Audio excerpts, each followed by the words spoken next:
Solía pensar que el silencio era una forma de paz. Que si guardaba silencio el tiempo suficiente, el mundo recordaría quién era. Lo que di. Lo que construí.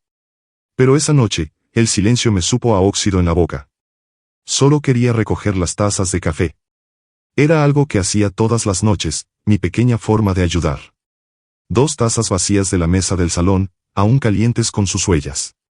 Agarré una con la mano y me detuve al oír mi nombre. Mira sus manos, tiemblan como una hoja. ¡Qué patético! La voz de Marco. Baja. Afilada. Atravesando la pared como un clavo oxidado. Entonces se oyó la risa de Lucía. Suave. Cortés. De esas risas que se usan cuando se burlan de alguien inferior. No me moví. No respiré. Mis pies estaban a centímetros de la puerta, pero parecían estar a 1000 millas de distancia. Bajé la mirada hacia mis manos, temblorosas, cansadas, desgastadas. Las mismas manos que una vez vertieron hormigón con los dedos desnudos en invierno. Que firmaron cheques. Que acunaron a Marco cuando enfermó a los 7 años. Solía secarle las lágrimas con estas manos. Ahora le daban asco. Me di la vuelta. Lentamente. En silencio. Las tazas aún estaban calientes en mis manos. Regresé a la cocina y las puse en el fregadero como si nada hubiera pasado. Nadie vio mi cara. Nadie oyó el destrozo en mi interior. La gente cree que el desamor llega en un instante, un grito, una traición, un portazo. Pero a veces, es solo un susurro que no debías oír. Esa noche, me senté a la mesa con una taza de café vieja. La misma taza desportillada que usaba todas las mañanas. Tenía una pequeña grieta cerca del asa, como yo, todavía la sostenía. Miré por la ventana, intentando recordar la última vez que Marco me abrazó sin mirar el reloj. O cuando Lucía me habló sin esa sonrisa forzada. Solían visitarme una vez al mes cuando vivía sola. Cuando aún tenía la casa, el jardín, mi rutina. Luego dijeron que ya no era seguro para mí. Que me estaba volviendo olvidadiza. Se ofrecieron a acogerme. Dijeron que sería temporal. Dijeron que sería familia. Pero la familia no susurra tras las puertas. Todavía recuerdo la primera vez que sostuve a Marco. Tenía los dedos diminutos y una abundante cabellera negra. Recuerdo haber pensado, esta es la razón por la que trabajo tan duro. Todo lo que hice, la empresa, los contratos, las noches durmiendo en la cabina del camión, fue por él. Por ellos. Para que no tuvieran que pasar por lo mismo que yo. Para que tuvieran calor. Opciones. Dignidad. Es curioso cómo, cuanto más das, más fácil resulta para la gente olvidar que tuviste una vida antes que ellos. Más tarde esa noche, los oí reír de nuevo. Esta vez no de mí, sino de algún espectáculo. Algo estúpido y ruidoso. Me senté en el pasillo, fuera de la vista, escuchando el ritmo de su alegría. Y me di cuenta, que ya no formaba parte de su risa. Era solo una sombra que se filtraba por los márgenes de su vida. Antes era el centro de la historia. Ahora era la molestia que evitaban con cautela. Pensé en irme. Simplemente hacer la maleta y desaparecer. ¿Pero a dónde iría? ¿Qué me llevaría? Fue entonces cuando volví a ver mi taza de café, sola en la mesa. Esa vieja taza desportillada, siempre esperándome, siempre completa a su manera. Esa taza, es curioso cómo algo tan pequeño puede convertirse en un símbolo. No de costumbre, sino de supervivencia. Cada mañana la lleno con el mismo café tostado oscuro. Sin azúcar. Sin crema. Solo café amargo y auténtico. El sabor de la vida cuando dejas de fingir que es dulce. Me quedé despierto esa noche. No pude dormir. Cada vez que cerraba los ojos, volvía a oír la voz de Marco. ¡Qué patético! He oído cosas peores en mi vida. Jefes gritando. Clientes engañando. Amigos que se van. Pero oír eso de tu propio hijo, duele de otra manera. No es solo traición. Es borrarte. Como si todo lo que eras, nunca importara. Recuerdo algo que mi padre solía decir. El respeto es la única herencia que se multiplica cuando se transmite de generación en generación. Creí haberle transmitido eso a Marco. Creí haberle mostrado lo que significa construir, sacrificarse. Pero quizá fui demasiado callada. Quizá estaba tan ocupada trabajando que olvidé enseñarle a escuchar. A la mañana siguiente, hice lo de siempre. Me desperté temprano. Me lavé la cara. Me senté a la mesa con mi taza. La casa estaba en silencio, solo se oía el zumbido del refrigerador y mi respiración. Lucía entró alrededor de las 7. Sonrió, pero no le llegó a los ojos. ¿Dormiste bien?, preguntó ella con voz educada. Asentí. Ella miró mis manos, que todavía temblaban ligeramente mientras levantaba la taza. Sabes, Marco está preocupado por ti, dijo. Cree que quizá es hora de buscar otras opciones. No respondí. Solo tomé un sorbo de café y miré por la ventana. Que hablen. Que planeen. Ya había decidido algo esa noche. El silencio no es rendición. A veces es estrategia. Y cuando llegara el momento, les mostraría exactamente de qué eran aún capaces esas manos patéticas. Pero por ahora, los dejé reír. Los dejé pensar que no los había escuchado. Me senté en silencio con mi taza, respirando la amargura, y planeando mi próximo movimiento. Algunas sillas son solo muebles. Otras lo recuerdan todo. La mía recuerda el peso del vientre de mi mujer cuando tenía 8 meses de embarazo, la forma en que tarareaba suavemente mientras se mecía hacia adelante y hacia atrás, frotándose el estómago con ambas manos como si ya estuviera acunando a Marco antes de que naciera. Ahora está en la esquina.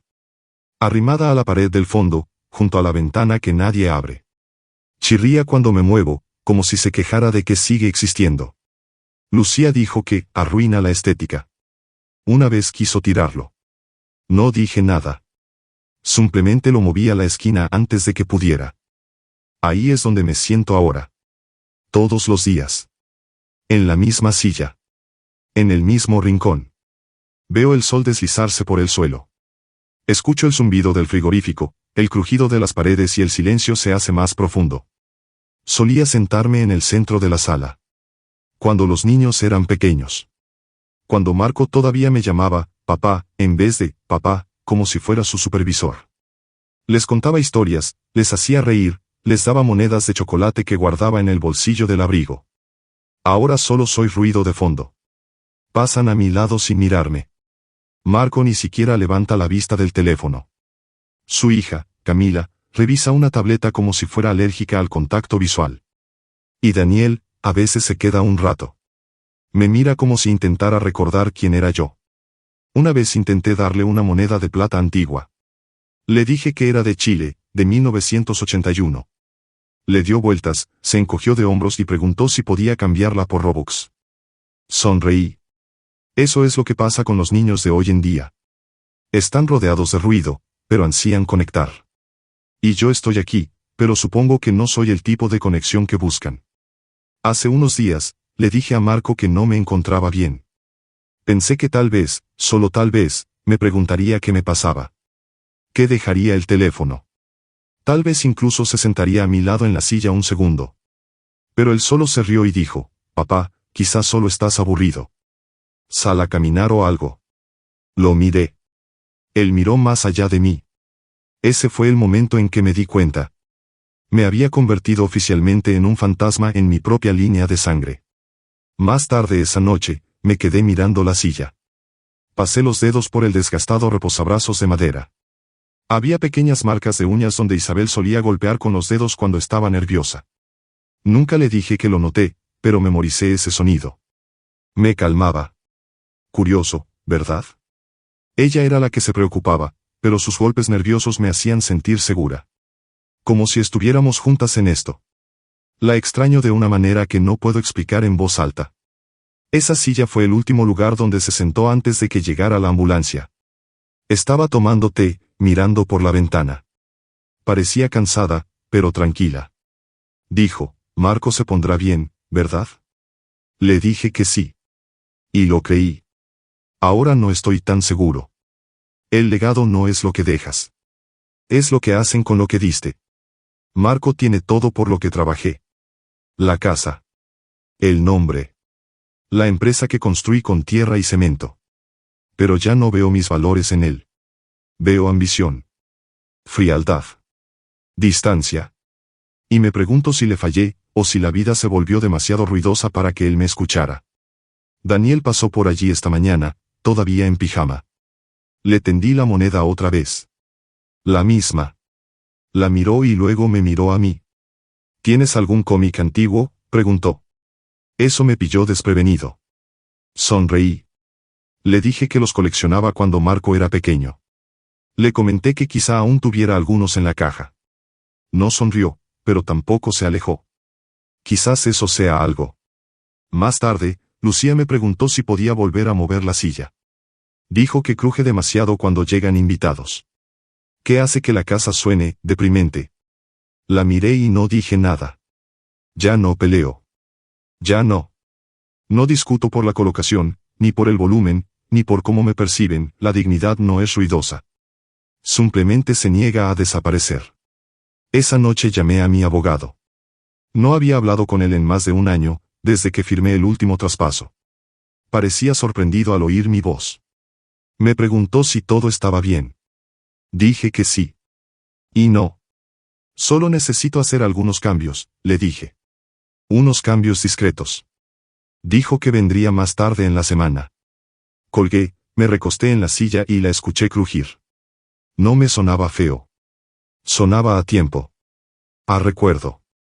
A lo único que quedaba en esta casa que no me había olvidado. Quizás algún día lo tiren. Quizás cuando ya no esté, lo tiren a la basura sin pensarlo dos veces. Pero por ahora, sigue siendo mío. Mi rincón. Mi asiento. Mi silencio. Y cada vez que se balancea, recuerdo la voz de Isabel, susurrando cosas como, Marco estará bien, ¿verdad? Solía responder que sí sin dudarlo. Ahora, dejo que la silla responda por mí. ¿Puedo tomar una taza de té? Eso es todo lo que dije. Solo 7 palabras. Tranquilo. Amable. Incluso educado. Lucía me miró con esos ojos fríos y penetrantes, esa mirada que parece medir el espacio que ocupas. No solo en la habitación, sino en su vida.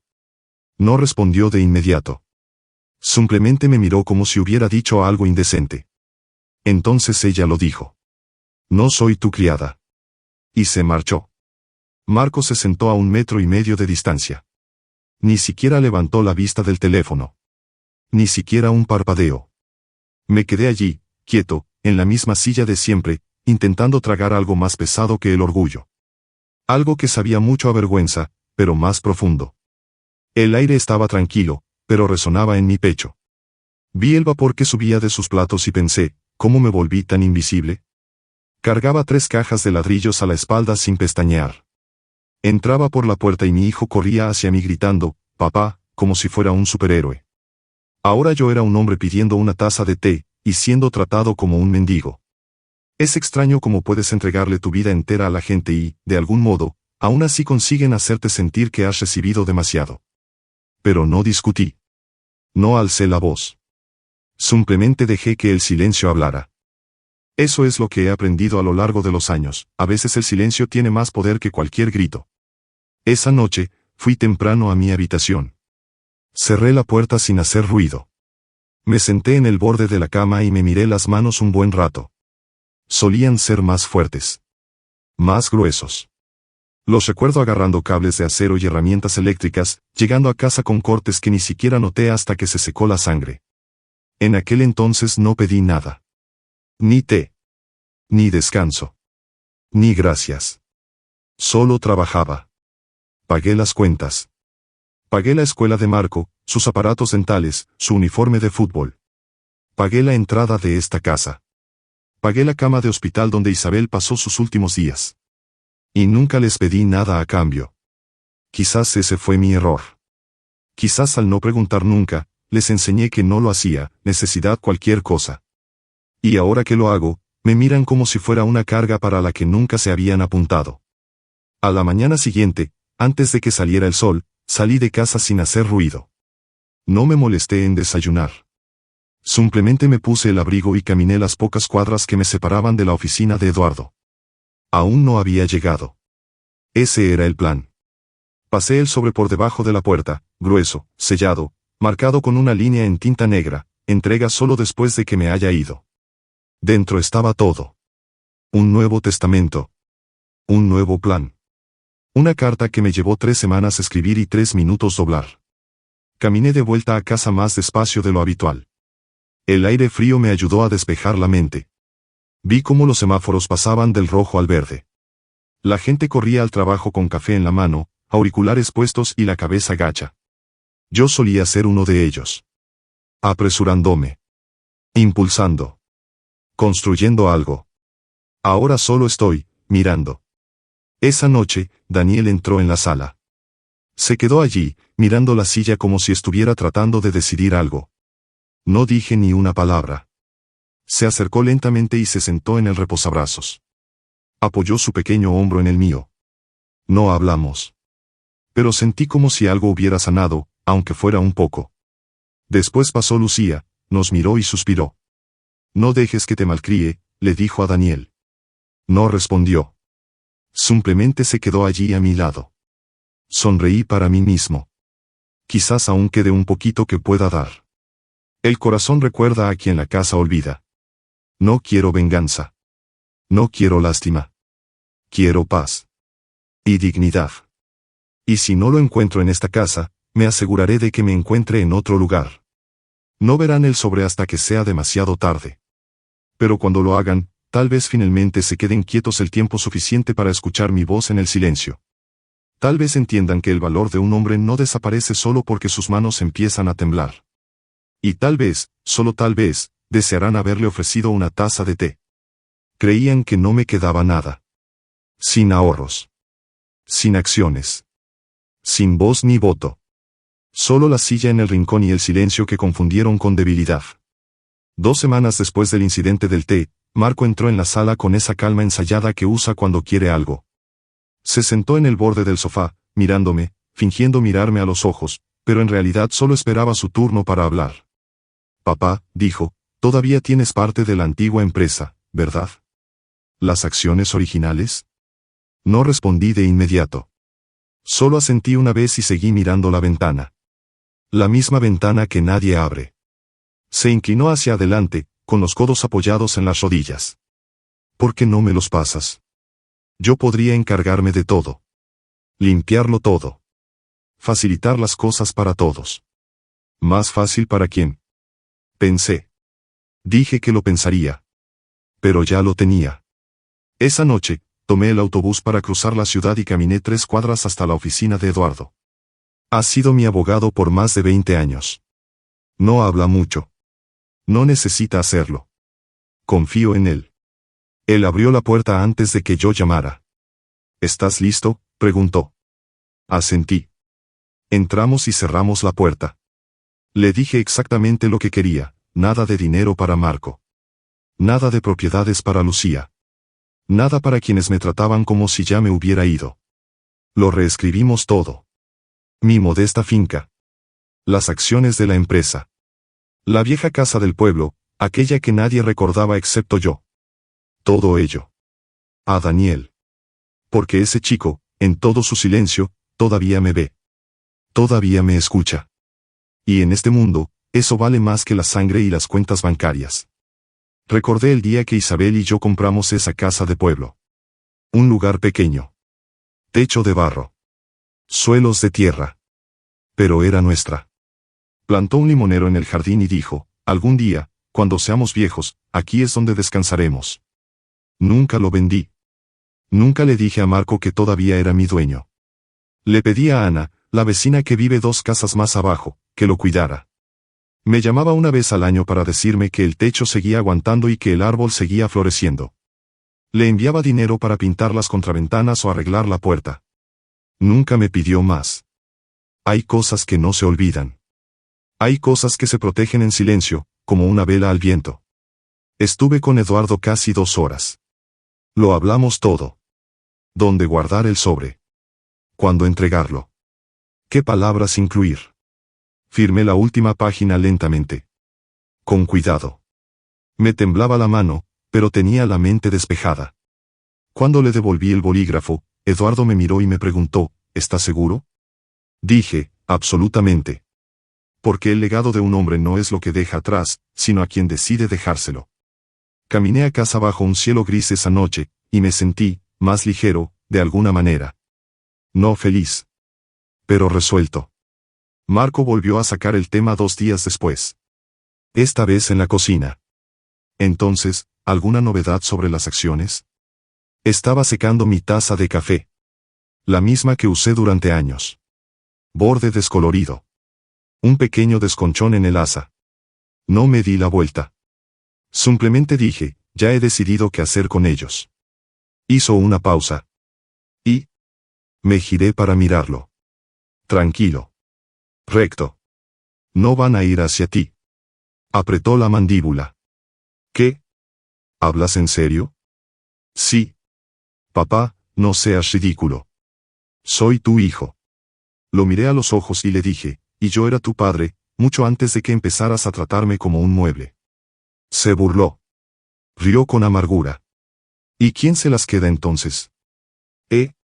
¿Lucía? Ni siquiera las querrá. Negué con la cabeza. Daniel. Su rostro se contrajo. ¿Daniel? Es un niño. Asentí. Exactamente. Él salió caminando.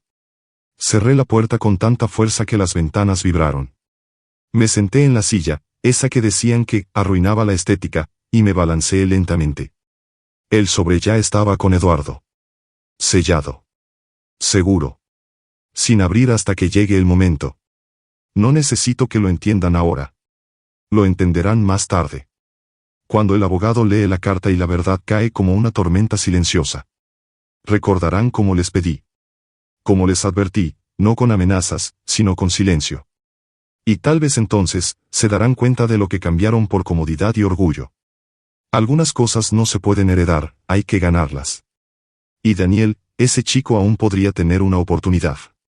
Porque puedo ser viejo. Puede que esté cansado. Pero aún así puedo elegir el tipo de hombre al que pertenece mi nombre. Las luces se atenuaron. Daniel subió al escenario. Y de alguna manera, ya lo sabía. Esa canción no era solo para el recital. Era para mí. Sostuvo el micrófono con ambas manos, nervioso pero firme. Luego abrió la boca y cantó. Incluso cuando las manos se cansan, aún guardan historias que los jóvenes no pueden ver. Mi pecho se apretó. Miré alrededor del auditorio. Lucía sonreía, pero solo para las fotos. Tenía la mirada perdida. Marco tenía el brazo extendido sobre el respaldo de su asiento, inclinándose como un político intentando aparentar ser padre. Se reía demasiado fuerte cuando alguien hacía un chiste. Susurraba cosas como, ese es mi hijo, tan alto que los profesores de la primera fila lo oían. Pero me quedé sentado en la última fila. Sin cámaras. Sin aplausos. Solo yo, y el bastón. Aquel del que se burlaron. El que ahora necesitaba. Daniel cantó sobre la familia. Sobre cómo los mayores son las raíces, no la carga. Y vi a Marco moverse en su asiento. Incómodo. Casi enojado. Porque en el fondo, él sabía que el chico estaba cantando sobre mí. Al terminar la función, todos aplaudieron. Los padres se pusieron de pie. Marco se secó los ojos y abrazó a Daniel como si fuera el mejor padre del mundo. Pero no dije ni una palabra. Solo los observé. Y recordé algo que le dije una vez a Marco cuando tenía 8 años y se raspó la rodilla intentando montar en bicicleta. No te levantas solo para demostrar tu fuerza. Te levantas para seguir adelante. Él se olvidó de eso. Nunca lo hice. Al día siguiente llegó Eduardo.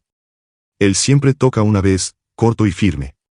Yo estaba en mi silla, con una taza en la mano, la vieja y desportillada que solía llevar al trabajo cuando las mañanas eran más frías y el mundo aún tenía sentido. Marco abrió la puerta. Eduardo ni siquiera entró. Simplemente dijo, según las instrucciones de tu padre, y le extendió el sobre. Marco me miró desconcertado. Lucía apareció por la esquina, secándose las manos con un paño de cocina. Ella tomó el sobre primero. Deslizó el dedo por el sello. Su sonrisa desapareció. Desaparecido. Parpadeó con fuerza. Como si lo hubiera leído mal. Luego lo leyó de nuevo. En voz alta. ¿Se lo dejaste todo a Daniel?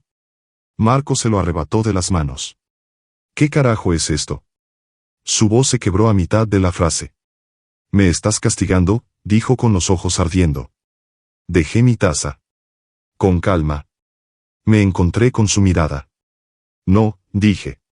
Estoy protegiendo lo que construí. De ti. Dio un paso adelante. ¿Crees que él lo merece más que yo? No respondí con palabras. No tuve que hacerlo. Él lo sabía. Él siempre lo supo. Él solo esperaba que nunca lo dijera en voz alta. Lucía se sentó en el borde del sofá, mirando al suelo como si éste estuviera a punto de tragársela. Marco negó con la cabeza. Eres increíble. Después de todo lo que he hecho. Me incliné ligeramente hacia adelante. Todo lo que has tomado, corregí. Ese silencio, el que siguió, no estaba vacío. Estaba pleno. Lleno de años. De recibos nunca enviados. De cenas que pagué, cumpleaños que financié, favores que nunca pedí que me devolvieran. Te di oportunidades, Marco, dije, ahora en voz más baja. Más de las que jamás tuve. Te di sin pedirlas. Te di sin esperarlas.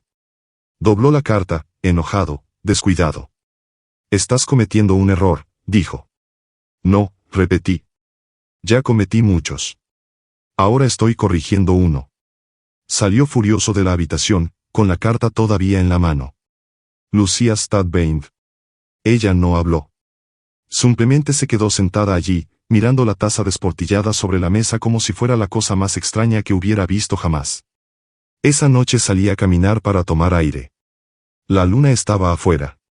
Tranquilo. Entero. Y pensé en el legado, que no se trata de riqueza ni de bienes raíces ni siquiera de sangre. Se trata de la memoria. Sobre las historias que alguien te contará cuando no estés en la habitación. Daniel me recordará de otra manera. Porque le di algo más importante que el dinero. Le dije la verdad. El silencio no es debilidad. Es donde la dignidad encuentra su fuerza.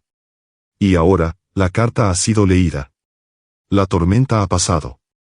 Y todo lo que queda es el sonido de la voz de un niño en un auditorio lleno de gente, cantándole al único hombre que nadie más notó que estaba llorando en la última fila. No cerraron la puerta de golpe al salir. Ellos cerrado él. Eso fue peor. Marco salió furioso primero, por supuesto. Lucía lo siguió de cerca, arrastrando a Daniel por la muñeca. Él me miró con los ojos abiertos, confundido, como si acabara de ver algo romperse que no debía. Pero me quedé en mi silla. Mi mano descansa sobre el bastón. La taza aún caliente a mi lado. No me moví. Eduardo se sentó frente a mí. El sobre ya no estaba, pero su peso aún flotaba en el aire. Se inclinó ligeramente hacia adelante. ¿Estás seguro?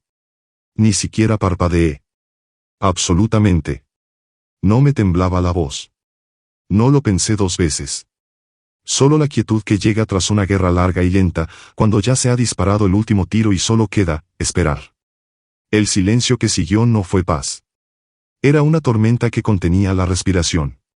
No sé cuánto tiempo se quedó Eduardo. Podrían haber sido 5 minutos. Podría haber sido 1 hora. El tiempo se alarga cuando te has pasado la mayor parte de la vida dándole a la gente el beneficio de la duda. Finalmente, se levantó y asintió. Hiciste lo correcto. No respondí. No porque lo dudara, sino porque incluso bien las cosas vienen con el dolor. Después de que se fue, caminé hacia el fregadero y enjuagué la taza. Ese pequeño desconchón cerca del borde, todavía está allí. Igual que yo. Me senté en la casa silenciosa. No se oían pasos arriba. No se oían voces tras puertas cerradas. Solo el zumbido del refrigerador y el eco de todo lo que nunca dijeron. Más tarde esa noche, sonó mi teléfono. Vi el nombre de Daniel iluminarse en la pantalla y, por un segundo, dudé. Pero respondí. ¿Abuelo? Su voz era suave. Mamá dice que estás enojado. Hice una pausa. Entonces sonreí. No, hijo. Es que por fin me he callado. No lo entendió, todavía no. Pero lo entenderá. Se quedó en silencio por un momento y luego dijo algo que no había escuchado en semanas. Te extraño. Cerré los ojos. Yo también te extraño. Luego, casi en un susurro, preguntó, ¿puedo ir a visitarte? Esa pregunta hizo que algo dentro de mí se quebrara. Porque en medio de todo el ruido, de todas las simulaciones y las poses, él era el único que veía a mí. Claro, dije. Cuando quieras. Esa noche, volví a sentarme en mi silla. Y por primera vez en mucho tiempo, no me sentí pequeño allí. No me sentí invisible. Me sentí arraigado. Como si finalmente hubiera trazado una línea, no por despecho, sino por supervivencia.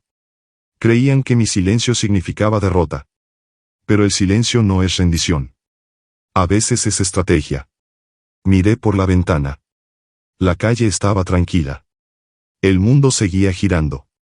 Y pensé en todas las veces que me mordí la lengua. Todas las veces que mantuve la paz entregando partes de mí. Esta vez elegí diferente. Guardé algo. Por mí. Por Daniel. Por lo que importaba. Y mientras estaba sentado allí en silencio, me di cuenta de algo. La paz no siempre viene envuelta en perdón. A veces, viene envuelto en soledad. Y el sonido de la voz de un niño llamándote abuelo, como si todavía significara algo. Porque es hace. Lo más difícil no fue irme. Fue darme cuenta de que ya me había ido hacía mucho tiempo. Unos días después de la lectura del testamento, preparé una maleta pequeña.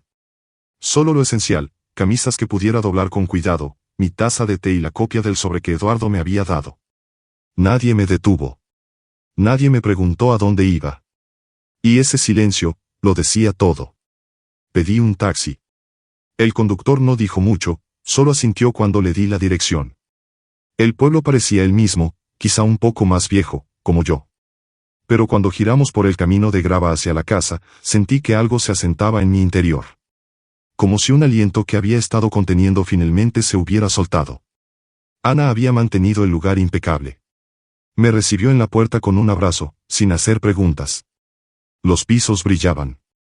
Las ventanas dejaban entrar la misma luz tenue que a mi esposa le encantaba. Y cuando entré, pude olerla. No era el perfume que usaba para ir a la iglesia, sino el sencillo jabón de lavanda que usaba todas las noches. Ese aroma se impregnaba en las cortinas, en las fundas de las almohadas, en el silencio. Me quedé allí un rato. Simplemente, respirando. Entonces encontré mi vieja silla, todavía en la misma esquina, mirando al jardín. La del cojín descolorido y el pequeño chirrido al inclinarse demasiado hacia atrás. Me senté lentamente, bastón en mano, y observé cómo el sol se ponía en el porche. Ese silencio no me pareció pesado esta vez. Me pareció merecido. Daniel empezó a visitarnos los fines de semana. Al principio, Lucía lo llevaba y lo esperaba afuera. Nunca entró. Ni una sola vez. Quizás seguía enojada. Quizás estaba avergonzada. No pregunté. Daniel entraba con una bolsa de bocadillos, se sentaba en mi silla y se ponía a levantar las rodillas como si tuviera 6 años. Tomábamos té, del que siempre hacía con miel y un chorrito de limón, como a él le gustaba. Él nunca preguntó por Marco. Ni una sola vez. En cambio, hablamos de la escuela, de la chica que le gustaba, de si las abejas mueren cuando te pican. Había olvidado cuánta alegría había en la simplicidad. Cuánto del legado consiste simplemente en aparecer una y otra vez. Una tarde, la luz entraba a raudales por la ventana y Daniel me miró con esa mirada tranquila y seria que tienen los niños cuando llevan un rato dándole vueltas a algo en la cabeza. Abuelo, dijo, ¿por qué me elegiste? No respondí de inmediato. Dejé mi taza y observé cómo el vapor ascendía en espiral. Pensé en Marco, Lucía, la casa que dejé atrás, en todo. Entonces miré a Daniel, lo miré de verdad, y le dije, porque todavía me ves. Y algún día recordarás lo que eso significa. No lo entendió del todo. Pero asintió. Y eso fue suficiente. Cogí el sobre y se lo entregué. Guarda esto, dije. No se trata del dinero. Se trata de lo que representa. Lo sostuvo como si importara. Y espero que un día, cuando sea mayor y tal vez se enfrente al mismo tipo de silencio que yo, recuerde la mecedora, el aroma del jabón de lavanda, el sabor del té caliente en las tardes tranquilas. Porque el legado no es dinero. Es memoria. Es quien regresa después que el ruido se desvanece. Es quien acerca una silla a tu lado, no porque necesite algo, sino porque todavía te ves sentado allí. Y eso es lo que dejas atrás. La verdad es que, algunas personas solo llaman cuando la puerta ya está cerrada. Era la última hora de la tarde. La luz exterior tenía esa cálida neblina dorada, de esas que hacen que todo parezca un recuerdo antes de que pase. Estaba sentado en mi silla, en el mismo sitio de siempre, escuchando el viento rozar los árboles. Daniel estaba acurrucado en el escalón del porche, dibujando polvo con un palo. Entonces oí que la puerta se abría con un crujido. Pasos. Vacilantes. Pesados, como si la culpa los arrastrara. No necesité girarme para saber quién era. Marco. Se acercó lentamente, su sombra se extendía por el porche antes que él. Cuando finalmente levanté la vista, apenas lo reconocí. Su rostro parecía más delgado. Sus ojos, cansados. Como si algo lo hubiera desgastado, algo más profundo que el trabajo o las noches sin dormir. Papá, dijo casi con un suspiro, no sabía que hablabas en serio. No respondí. Es que, no pensé que te fueras a ir. Pensé que estabas fanfarroneando. Como siempre. Miró a Daniel, luego a la silla en la que yo estaba sentada, la que él nunca se molestaba en tocar, ni una sola vez. Y luego vino ese silencio. Pero esta vez, no era mío. Era suyo. Me recosté suavemente en la silla, escuchando el chirrido. Ese viejo sonido que me había acompañado durante años de alegría y dolor. No me apresuré a hablar. Quería que lo sintiera, la quietud que había aprendido a conservar. El arrepentimiento es curioso, hijo, dije finalmente. Aparece cuando el daño ya está hecho. Él no respondió. Simplemente miré el porche, luego a Daniel otra vez. Y en esa mirada, vi todo lo que no había dicho antes. Las palabras que se tragó, los momentos que se perdió, el orgullo que le costó un padre. Ese fue el enfrentamiento. No alzar la voz. No dar portazos. Solo, la verdad. Doloroso. Desnudo. Inevitable. No discutió. No se defendió. No lloró. Él simplemente se quedó allí, en silencio, como si esperara que le pidiera que se quedara. Pero no lo hice. Me quedé donde estaba. Tranquilo. Inmóvil. Impasible. Porque a veces la dignidad significa no llenar el silencio. Significa dejar que alguien más cargue con el peso de lo que rompieron. Después de una larga pausa, Marco dio un paso atrás. Se dio la vuelta. Y se alejó. Ni una despedida. Ni una disculpa. Solo el sonido de la grava bajo los zapatos, cada vez más lejos, hasta que la puerta crujió de nuevo, y se cerró. Daniel me miró. No dijo nada. Simplemente se acercó y se apoyó en mi pierna. Su calor, me recordó lo que quedaba. Lo que importaba. Bajé la mirada a mi mano, aún sostenía la taza de té. Todavía estaba caliente. Y pensé, algunas personas aprenden a amar demasiado tarde. Ese es su castigo. Creen que el amor es una deuda, que la familia esperará por siempre, que el silencio significa rendición. Pero no es así. A veces, el silencio es protección. A veces, es lo último que das antes de no dar nada en absoluto. Observé cómo la luz se desvanecía en el porche y el cielo se suavizaba hasta convertirse en anochecer. Y yo sabía. Él no volvería pronto. Quizás nunca. Pero no me sentí vacío. Porque el espacio que él dejó, ya lo había llenado de paz. Por las mañanas, todavía preparo té. Aquí el agua tarda más en hervir. La vieja tetera silba un poco, como yo. Me tiemblan las manos más que antes, pero aún funcionan. Todavía saben cómo sostener la taza sin derramarla. Todavía saben dónde está el azúcar, cuántas hojas la hacen fuerte pero no amarga. Pequeños rituales que cobran significado cuando todo lo demás ha cambiado. Esa mañana, estaba barriendo el porche, movimientos lentos, constantes. La escoba era más vieja que Daniel. Las tablas crujían bajo mis pies y el aire olía a polvo y limoneros. Hay cierta dignidad en las cosas sencillas. Me reconforta. Más tarde ese día, Daniel llegó con algo envuelto en papel marrón. Sonreía, orgulloso, pero nervioso como los niños cuando han hecho algo y quieren que les guste. Te hice esto, dijo, entregándomelo. Teníamos una tarea en clase, pinta algo que importe. Lo abrí con cuidado. Era una pintura de mis manos. Solo mis manos. Áspero, arrugado, con los nudillos llenos de nudos, pero vivo. Sosteniendo un bolígrafo. Una tacita de té junto a ellos. Mi anillo aún en mi dedo. Había capturado cada línea. Estas manos construyeron un hogar, dijo. Y ahí fue cuando algo se quebró dentro de mí. Giré la cara, solo un poco. No quería que me viera. Pero mis ojos ya estaban llenos de lágrimas. Lloré. En silencio. El tipo de llanto que no te hace temblar los hombros ni hace ruido, simplemente cae. Como si algo finalmente se soltara. Hacía años que no lloraba. No desde el día que doblé la ropa de Lucía por última vez. No desde que pasé mis dedos por el lomo de su libro favorito y olí el jabón de lavanda que siempre guardaba en el cajón. Miré ese cuadro y vi mi vida entera, no solo el trabajo ni los errores, sino el significado que hay detrás. El esfuerzo. El amor. El esfuerzo. Daniel no dijo mucho después de eso. No hacía falta. Simplemente me ayudó a colgar el cuadro junto a la silla, justo donde le daba la luz de la mañana. Desde entonces, todos los días me siento allí y lo miro. No por orgullo. Para la memoria. Porque cuando tu cuerpo se debilita, la memoria es lo que te mantiene en pie. La memoria es la casa que no se derrumba. Recuerdo esas manos cuando sostenían a Marco de bebé. Cuando tocaron la cintura de Lucía por primera vez en la fiesta del pueblo. Cuando construyeron la estantería que todavía está un poco inclinada a la derecha porque me di mal y ella dijo que no la arreglara, que le daba personalidad. Esas mismas manos escribieron mi carta de renuncia.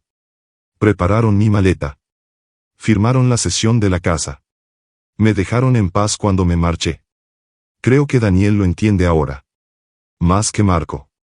A veces hace preguntas profundas. Abuelo, ¿crees que la gente alguna vez se da cuenta demasiado tarde de que se equivocó? Yo solo sonrío. Claro. Esa es la tragedia de crecer, solo vemos con claridad cuando ya no podemos volver atrás. Él asintió. Tranquilo. Pensativo. Como si llevara algo demasiado grande para su edad, pero sabía que podía. Ya no es un niño. Se está convirtiendo en un hombre que escucha y siente. Y quizás esto sea suficiente legado. Ni dinero. Ni tierras. Sino sabiduría transmitida por el silencio. Por la presencia. Estas manos construyeron un hogar, lo dijo sin saber que era una oración. Creo que algunas cosas no se desvanecen. Amabilidad. Carácter. La calidez del té compartido en una mañana tranquila. La vieja silla todavía se balancea a mi lado. El cuadro cuelga justo encima. Y mis manos, aunque tiemblan, todavía trabajan. Todavía plantan semillas. Todavía escribo cartas que nadie puede leer. Todavía conservo el amor que no ha muerto. Quizás ese sea el punto. Cuando el mundo se olvide, e incluso tu nombre desaparezca de los buzones y de los titulares, los que importan recordarán tus manos. Y eso será suficiente. Sabía que el final estaba cerca cuando las mañanas dejaron de sentirse largas. No duele. No es amargo. Solo, tranquilo. Llega un momento en que tu cuerpo empieza a susurrar cosas que tu corazón ya sabe. Lo sentí en la lentitud de mi respiración, en cómo el té no me calentaba tanto como antes. En cómo el sol entraba por la ventana y parecía más una despedida que un comienzo. Entonces tomé el bolígrafo. Me temblaba la mano, más de lo habitual. La tinta se corría un poco cerca de la esquina. Pero no me detuve. Escribí despacio, con cuidado. Una última carta. No para Marco. Esa puerta se había cerrado hacía mucho tiempo. Este era para Daniel. Quería que supiera la verdad. No la que se aprende a través de chismes, periódicos o historias que pasan de mano en mano, sino la que uno lleva en el pecho hasta que no le queda aliento. Le conté del silencio que pesaba sobre esta familia. Cómo el orgullo se disfrazaba de fuerza. Cómo el amor se ofrecía de forma turbia, oculto tras reglas, expectativas, nombres en escrituras y títulos en puertas. Pero sobre todo, le hablé de la dignidad. La que no grita ni castiga, sino que simplemente se aleja cuando ya no se la respeta. Escribí. Nunca olvides de dónde vienes. Nunca olvides a quien viste sentado en esta silla. No solo heredas tierras ni dinero. Heredas mi historia. Y con ella, el derecho a comenzar la tuya de otra manera. La tinta se corrió un poco donde firmé. Para entonces, mi mano apenas se mantenía firme. Pero sonreí. Porque las manos temblorosas todavía cuentan. Doblé la carta con pliegues limpios y deliberados. La coloqué con cuidado junto a la vieja taza de café. La que me regaló Lucía. La que guardaba cada mañana como un recuerdo que me negaba a soltar. Luego me recliné en mi silla. Esa misma silla de madera que crujió bajo mis pies durante el dolor, la alegría y todo lo demás. La misma en la que Marco nunca se sentó después de llamarme una carga. La misma junto a la que Daniel se acurrucaba de pequeño, preguntándome de qué estaban hechas las nubes. Miré por la ventana. Los limoneros se mecían con la brisa. En algún lugar, un pájaro cantaba, suave, inseguro de su propia voz. Ya no estaba enojado. Ni a Marco. Ni a mí mismo. No estaba roto. Estaba lleno. Porque había amado. Había perdido. Me había mantenido firme sin alzar la voz. Y aunque ninguna estatua llevara mi nombre, mis huellas estaban en todas partes. En la tierra de afuera. En las ranuras de la mesa. En los ojos de Daniel. Ese chico sabría cómo abrazar a la gente mejor que yo. Sabría que la amabilidad no es debilidad. Que el silencio puede ser fuerte. Que no todas las batallas valen la pena luchar, pero algunas vale la pena abandonarlas. Puede que olviden mi voz. Mi cara. Mis defectos. Pero recordarán las manos. Los que escribieron la carta. Sostuve el café. Construyó la silla. Se rieron de mis manos temblorosas. Pero esas manos construyeron todo lo que poseen.